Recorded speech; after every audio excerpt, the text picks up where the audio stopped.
दिल्लीतील जंतर मंतर मैदानावर युवा काँग्रेसच्या वतीने महागाई, बेरोजगारी, शेतकरी प्रश्न आणि आर्थिक धोरणांविरोधात जनआक्रोश आंदोलन करण्यात येणार.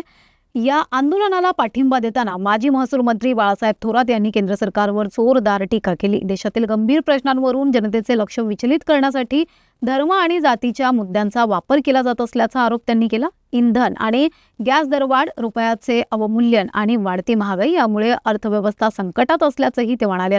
राज्य सरकारच्या कर्जमाफी योजनेवर टीका करताना कठोर निकषांमुळे अनेक शेतकरी लाभापासून वंचित राहतील असं त्यांनी सांगितलंय. तर कांद्याला जाहीर केलेला दर उत्पादन खर्चापेक्षा कमी असल्याचं, शेतकऱ्यांवर अन्याय होत असल्याचा आरोपही थोरात यांनी केलाय. दिल्लीतील या आंदोलनामुळे महागाई, बेरोजगारी आणि शेतकरी प्रश्नांवरून राजकीय वातावरण तापण्याची चिन्हे दिसतात. आपल्यासोबत काँग्रेसचे ज्येष्ठ नेते आणि माजी महसूल मंत्री बाळासाहेब थोरात आहेत. आपण त्यांच्याकडनं जाणून घेऊया.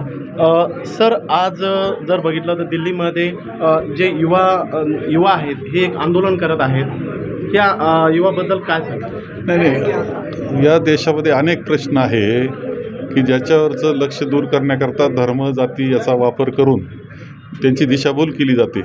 आणि म्हणून राहुलजींनी तर हे विषय सातत्यानं मांडलेले आहेत, प्रियंकाजींनी हे विषय मांडलेले आहेत. आता तो विषय घेऊन काही मुलं पुढं येत आहेत. हे विषय आमचे NSCIची मुलं आहेत, युवक काँग्रेसचे मुलं आहेत. हे तर हे काम करतायतच, हेच आंदोलन करतायत, देशभर करतायत. आणि हा देश आता पेटून उठत असताना आम्हाला दिसतो आहे.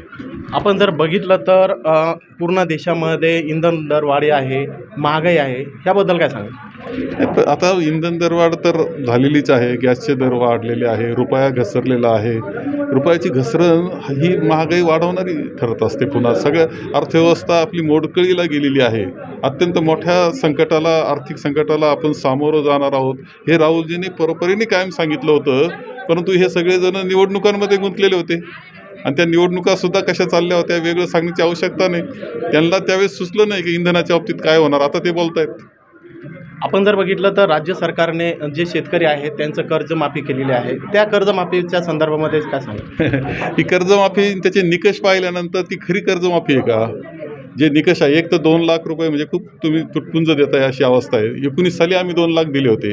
आज 26 साली तुम्ही 2 लाख देता. ज्यावेळेस रुपयाची किंमत घसरली आहे, महागाई वाढलेली आहे, शेतकरी अडचणीत आहे. आणि त्याच्यामध्ये जे निकष घातलेले याचा अर्थ काहीच दिलं नाही अशी अवस्था होती आहे शेतकऱ्याची. कांद्याचा पण प्रश्न नाशिकमध्ये मोठ्या प्रमाणावर. कांद्याचा प्रश्न तर महाराष्ट्राचा आहे. त्यांनी आता 15 रुपये 35 पैसे सांगितले. काय होतं, 20 रुपये तर आमचे उत्पादनाचाच खर्च आहे. उत्पादन करण्याकरता किलोला 20 रुपये खर्च येतोय. तुम्ही 15 रुपये 35 पैसे देता. राजा उदार झाला, हाती भोपळा दिला असं म्हणावं लागतं.